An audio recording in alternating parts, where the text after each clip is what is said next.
2024 August 16ರಂದು ಶುಕ್ರವಾರ ವರಮಹಾಲಕ್ಷ್ಮಿ ವ್ರತವನ್ನು ಆಚರಿಸಲಾಗುವುದು. ವರಮಹಾಲಕ್ಷ್ಮಿ ಪೂಜೆಗೆ ಬೇಕಾಗುವ ಸಾಮಗ್ರಿಗಳ್ಯಾವ್ಯಾವು? ವರಲಕ್ಷ್ಮೀ ದೇವಿ ಎಂದರೆ ಯಾರು? ವರಮಹಾಲಕ್ಷ್ಮಿ ವ್ರತದ ಬಗ್ಗೆ ತಿಳಿದುಕೊಳ್ಳೋಣ. ವರಲಕ್ಷ್ಮಿ ವ್ರತವೆಂದು ಕರೆಯಲಾಗುವ ವರಮಹಾಲಕ್ಷ್ಮಿ ವ್ರತವನ್ನು ಶ್ರಾವಣ ಮಾಸದ 2ನೇ ಶುಕ್ರವಾರದಂದು ಅಥವಾ ಶ್ರಾವಣ ಮಾಸದ ಹುಣ್ಣಿಮೆಗಿಂತ ಮೊದಲು ಬರುವ ಶುಕ್ರವಾರದಂದು ಆಚರಿಸಲಾಗುತ್ತದೆ. ಪ್ರತಿ ವರ್ಷದಂತೆ ಈ ವರ್ಷವೂ ವರಮಹಾಲಕ್ಷ್ಮಿ ವ್ರತವನ್ನು ಆಚರಿಸಲಾಗುತ್ತಿದ್ದು, ಈ ವರ್ಷದ ಅಂದರೆ 2024ರ ವರಮಹಾಲಕ್ಷ್ಮಿ ವ್ರತವನ್ನು ಇದೇ ಆಗಸ್ಟ್ 16ರಂದು ಶುಕ್ರವಾರ ಆಚರಿಸಲಾಗುವುದು. ವರಲಕ್ಷ್ಮೀ ದೇವಿ. ವರಲಕ್ಷ್ಮಿಯ ಪೂಜೆಯ ದಿನವು ಸಂಪತ್ತು ಮತ್ತು ಸಮೃದ್ಧಿಯ ದೇವತೆಯನ್ನು ಪೂಜಿಸುವ ಮಹತ್ವದ ದಿನಗಳಲ್ಲಿ ಒಂದಾಗಿದೆ. ಭಗವಾನ್ ವಿಷ್ಣುವಿನ ಪತ್ನಿಯಾದ ವರಲಕ್ಷ್ಮಿ ಇದು ಮಹಾಲಕ್ಷ್ಮಿ ದೇವಿಯ ರೂಪಗಳಲ್ಲಿ ಒಂದಾಗಿದೆ. ಸಮುದ್ರ ಮಂಥನದ ಸಮಯದಲ್ಲಿ ಕ್ಷೀರಸಾಗರದಿಂದ ಹೊರಬಂದವಳೀಕೆ. ಅವಳು ಕ್ಷೀರಸಾಗರದ ಮೈಬಣ್ಣವನ್ನು ಹೊಂದಿದ್ದಾಳೆ ಮತ್ತು ಅದೇ ಬಣ್ಣದ ಬಟ್ಟೆಗಳನ್ನು ಅಲಂಕರಿಸುತ್ತಾಳೆ ಎಂದು ವಿವರಿಸಲಾಗಿದೆ. ದೇವಿಯ ವರಲಕ್ಷ್ಮಿ ರೂಪವು ವರಗಳನ್ನು ನೀಡುವವಳು ಮತ್ತು ತನ್ನ ಭಕ್ತರ ಎಲ್ಲಾ ಆಸೆಗಳನ್ನು ಪೂರೈಸುವವಳು ಎನ್ನುವ ನಂಬಿಕೆ ಇದೆ. ಆದ್ದರಿಂದ ದೇವಿಯ ಈ ರೂಪವನ್ನು ವರ ಪ್ಲಸ್ ಲಕ್ಷ್ಮಿ ಅಂದರೆ ವರಗಳನ್ನು ನೀಡುವ ಲಕ್ಷ್ಮೀ ದೇವತೆ ಎಂದು ಕರೆಯಲಾಗುತ್ತದೆ. ವರಲಕ್ಷ್ಮಿ ವ್ರತ. ಶ್ರಾವಣ ಶುಕ್ಲ ಪಕ್ಷದ ಕೊನೆಯ ಶುಕ್ರವಾರದಂದು ವರಲಕ್ಷ್ಮಿ ಉಪವಾಸವನ್ನು ಆಚರಿಸಲಾಗುತ್ತದೆ. ವರಲಕ್ಷ್ಮಿ ವ್ರತವನ್ನು ಮಹಿಳೆಯರಿಗೆ ಮಾತ್ರವಲ್ಲ, ಪುರುಷರಿಗೂ ಸೂಚಿಸಲಾಗಿದೆ. ಲೌಕಿಕ ಸುಖದ ಬಯಕೆಯಿಂದ ವರಲಕ್ಷ್ಮಿ ಉಪವಾಸವನ್ನು ನಡೆಸಲಾಗುತ್ತದೆ ಮತ್ತು ಇದು ಸಂತಾನ, ಸಂಗಾತಿ, ಸೌಭಾಗ್ಯ ಮತ್ತು ಎಲ್ಲಾ ರೀತಿಯ ಐಹಿಕ ಸಂತೋಷಗಳನ್ನು ಒಳಗೊಂಡಿದೆ. ಕೆಲವು ರಾಜ್ಯಗಳಲ್ಲಿ ವರಲಕ್ಷ್ಮಿ ಪೂಜೆಯನ್ನು ಹೆಚ್ಚಾಗಿ ವಿವಾಹಿತ ಮಹಿಳೆಯರು ಪತಿ ಮತ್ತು ಇತರ ಕುಟುಂಬ ಸದಸ್ಯರ ಯೋಗಕ್ಷೇಮಕ್ಕಾಗಿ ಮಾಡುತ್ತಾರೆ. ಈ ದಿನ ವರಲಕ್ಷ್ಮಿ ದೇವಿಯನ್ನು ಪೂಜಿಸುವುದರಿಂದ ಅಷ್ಟಲಕ್ಷ್ಮಿ ಅಂದರೆ ಸಂಪತ್ತು, ಭೂಮಿ, ಕಲಿಕೆ, ಪ್ರೀತಿ, ಕೀರ್ತಿ, ಶಾಂತಿ, ಆನಂದ ಮತ್ತು ಶಕ್ತಿ ಈ 8 ದೇವತೆಗಳನ್ನು ಪೂಜಿಸುವುದಕ್ಕೆ ಸಮ ಎಂದು ನಂಬಲಾಗಿದೆ. ವರಲಕ್ಷ್ಮಿ ವ್ರತವು ಲಕ್ಷ್ಮೀ ದೇವಿಯ ಆಶೀರ್ವಾದ ಪಡೆಯಲು ಮತ್ತು ಆಕೆಯ ಅನುಗ್ರಹಕ್ಕೆ ಪಾತ್ರರಾಗಲು ಅತ್ಯಂತ ಸೂಕ್ತವಾದ ದಿನಗಳಲ್ಲಿ ಒಂದಾಗಿದೆ. ವರಲಕ್ಷ್ಮಿ ಪೂಜೆ ಮುಹೂರ್ತ. ಜ್ಯೋತಿಷ್ಯ ಶಾಸ್ತ್ರದ ಪ್ರಕಾರ ಲಕ್ಷ್ಮೀ ದೇವಿಯನ್ನು ಪೂಜಿಸಲು ಸೂಕ್ತ ಸಮಯವೆಂದರೆ ಸ್ಥಿರ ಲಗ್ನದ ಸಮಯ.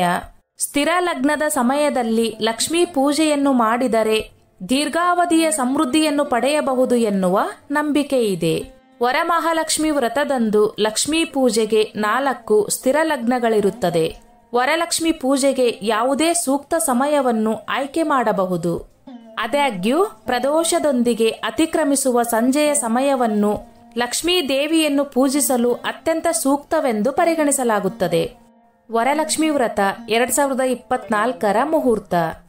ಈ ವರ್ಷ ಆಗಸ್ಟ್ 16ರಂದು ವರಮಹಾಲಕ್ಷ್ಮಿ ವ್ರತವನ್ನು ಆಚರಿಸಲಾಗುತ್ತಿದೆ.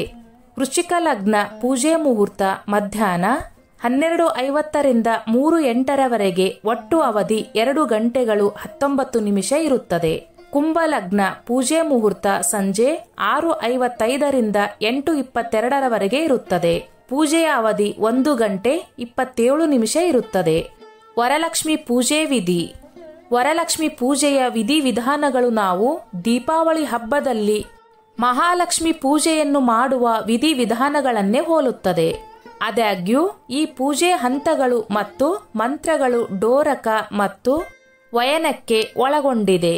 ವರಲಕ್ಷ್ಮಿ ಪೂಜೆಯ ಸಮಯದಲ್ಲಿ ಕಟ್ಟುವ ಪವಿತ್ರ ದಾರವನ್ನು ಡೋರಕ ಎಂದು ಕರೆಯಲಾಗುತ್ತದೆ ಮತ್ತು ವರಲಕ್ಷ್ಮಿಯವರಿಗೆ ನೀಡುವ ಸಿಹಿ ತಿಂಡಿಗಳನ್ನು ವಯನ ಎಂದು ಕರೆಯಲಾಗುತ್ತದೆ. ಲಕ್ಷ್ಮೀ ಪೂಜೆ ಹೇಗೆ ಮಾಡಬೇಕು? ಅವುಗಳ ರೀತಿ ನೀತಿಗಳೇನು? ಲಕ್ಷ್ಮೀ ಪೂಜೆ ಮಾಡುವ ಹಿಂದಿನ ದಿನವೇ ಶುಭ್ರವಾಗಿ ಪೂಜೆಗೆ ಬೇಕಾದ ಎಲ್ಲಾ ಸಾಮಗ್ರಿಗಳನ್ನು ತಯಾರು ಮಾಡಿಟ್ಟುಕೊಳ್ಳಬೇಕು. ಉದಾಹರಣೆಗೆ ಸೀರೆ, ಹಣ್ಣು, ಅಲಂಕಾರಿ ವಸ್ತು, ಶುದ್ಧ ನೀರು ಇತ್ಯಾದಿ. ಲಕ್ಷ್ಮೀ ದೇವಿಯನ್ನು ಉತ್ತರಾಭಿಮುಖವಾಗಿ ಪ್ರತಿಷ್ಠಾಪಿಸುವುದಾದರೆ ಹಸಿರು ಬಣ್ಣದ ಸೀರೆಯನ್ನು ತೊಡಿಸಬೇಕು. ಕೆಂಪು ಮತ್ತು ಹಳದಿ ಹೂಗಳನ್ನು ಬಳಸಬೇಕು. ದೀಪವನ್ನು ತುಪ್ಪದಿಂದ ಹಚ್ಚಬೇಕು. ಪೂಜೆಯ ದಿನದಂದು ಮಹಿಳೆಯರು ಸೂರ್ಯ ಹುಟ್ಟುವುದಕ್ಕೆ ಮುಂಚೆಯೇ ಎದ್ದು ಶುದ್ಧ ನೀರಿನಿಂದ ಸ್ನಾನ ಮಾಡಬೇಕು. ಲಕ್ಷ್ಮೀ ವ್ರತ ಮಾಡುವವರೇ ಕಲಶ ಸ್ಥಾಪನೆ ಮಾಡಬೇಕು. ಪೂಜಾ ಸ್ಥಳವನ್ನು ತುಂಬಿದ ಕೊಡದ ನೀರಿನಿಂದ ಶುದ್ಧ ಮಾಡಿ ಸ್ಥಳದಲ್ಲಿ ಅಷ್ಟದಳದ ರಂಗೋಲಿ ಹಾಕಿ ಬಾಳೆಕಂಬ, ಮಾವಿನ ಎಲೆಗಳಿಂದ ಸಿಂಗರಿಸಬೇಕು. ಶುಭ್ರವಾದ ಬಟ್ಟೆ ತೊಟ್ಟು ನೈವೇದ್ಯವನ್ನು ತಯಾರಿಸಿ ಗೋಮೂತ್ರದಿಂದ ದೇವರ ಕೋಣೆಯನ್ನು ಸ್ವಚ್ಛಗೊಳಿಸಿದರೆ ಒಳಿತು. ವ್ರತ ಮಾಡುವವರು ಸಾಯಂಕಾಲದವರೆಗೂ ಉಪವಾಸವಿರಬೇಕು ಮತ್ತು ಸಂಕಲ್ಪ ಮಾಡಿ ದೇವಿಯನ್ನು ಕಳಸ ಮತ್ತು ವಿಗ್ರಹಗಳಲ್ಲಿ ಆಹ್ವಾನ ಮಾಡಬೇಕು. ಮರದ ಮಣೆಯ ಮೇಲೆ ರಂಗೋಲಿ ಬಿಡಿಸಿ ಒಂದು ತಟ್ಟೆಯಲ್ಲಿ ಅಥವಾ ಬಾಳೆ ಎಲೆಯ ಮೇಲೆ ಅಕ್ಕಿಯನ್ನು ಹಾಕಿ ಸಿದ್ಧ ಮಾಡಿಕೊಳ್ಳಿ. ಕಲಶಕ್ಕೆ ತುಂಬಿದ ಕೊಡದ ಶುದ್ಧ ನೀರು ಹಾಕಿ ಶುದ್ಧ ಅಕ್ಕಿ ಹಾಕಬೇಕು. ಇದರ ಜೊತೆಗೆ ಅರಿಶಿಣದ ಕೊಂಬು, ಅಡಿಕೆ, ಬೆಳ್ಳಿ ಅಥವಾ ಯಾವುದೇ ನಾಣ್ಯ, ದ್ರಾಕ್ಷಿ, ಗೋಡಂಬಿ, ಖಜೂರ, ಬಾದಾಮಿ, ಕಲ್ಲು ಸಕ್ಕರೆ ಹಾಕಬೇಕು. ತೆಂಗಿನಕಾಯಿಗೆ ಅರಿಶಿನ ಹಚ್ಚಿ ಕಣ್ಣು ಕಿವಿ ಮಾಡಿ ನಿಮ್ಮ ಶಕ್ತಿಗನುಸಾರ ದೇವಿಗೆ ಅಲಂಕಾರ ಮಾಡಿ. ಉದಾಹರಣೆಗೆ ಸೀರೆ, ಒಡವೆ, ಮಾವಿನ ಎಲೆ ಅಥವಾ ವೀಳ್ಯದೆಲೆ ಕಳಸ ಪ್ರತಿಷ್ಠಾಪನೆ ಮಾಡಿ. ಲಕ್ಷ್ಮೀ ದೇವಿಯು ಪುಷ್ಪ ಪ್ರಿಯೆ, ಆದ್ದರಿಂದ ಕಮಲದ ಹೂವನ್ನು ಇಡೀ ಬಾಳೆಕಂಬ ಕಟ್ಟಿರಿ. ಮಣ್ಣಿನ ಅಥವಾ ಬೆಳ್ಳಿಯ ಮುಖವಾಡವನ್ನು ಹಾಕಿ. ನಿಮ್ಮ ಶಕ್ತಿಯ ಅನುಸಾರ 5 ಬಗೆಯ ಹಣ್ಣು, ತಿಂಡಿ ತಿನಿಸುಗಳನ್ನು, ಮಡಿಲು ಅಕ್ಕಿಯನ್ನು ಇಡಿ. ನಂತರ 9 ಎಳೆಯ ದಾರ ತೆಗೆದುಕೊಂಡು ಇದಕ್ಕೆ ಅರಿಶಿನ ಹಚ್ಚಿ ಅರಿಶಿಣದ ಕೊಂಬನ್ನು ಕಟ್ಟಿ ತಾಳಿ ಮಾಡಬೇಕು. ಇದನ್ನು ಕಲಶದ ಚೊಂಬಿಗೆ ಕಟ್ಟಿದರೆ ಕಲಶ ತಯಾರಾಗುತ್ತದೆ. ಪ್ರಾಣ ಪ್ರತಿಷ್ಠಾಪನೆ. ಪ್ರಾಣ ಪ್ರತಿಷ್ಠಾಪನೆ ಸಮಯದಲ್ಲಿ ಕೈಯಲ್ಲಿ ಗಂಧಾಕ್ಷತೆ, ತುಳಸಿ ದಳ ಅಥವಾ ಹೂಗಳನ್ನು ತೆಗೆದುಕೊಳ್ಳಬೇಕು. ದೇವಿಯ ಸಹಸ್ರನಾಮವನ್ನು ಹೇಳಿ ಕೊನೆಗೆ ನಮಃ ಎಂದು ಹೇಳಿ ಗಂಧಾಕ್ಷತೆ, ತುಳಸಿ ದಳ ಅಥವಾ ಹೂವನ್ನು ದೇವತೆಗೆ ಅರ್ಪಿಸಿ ನಮಸ್ಕರಿಸಬೇಕು.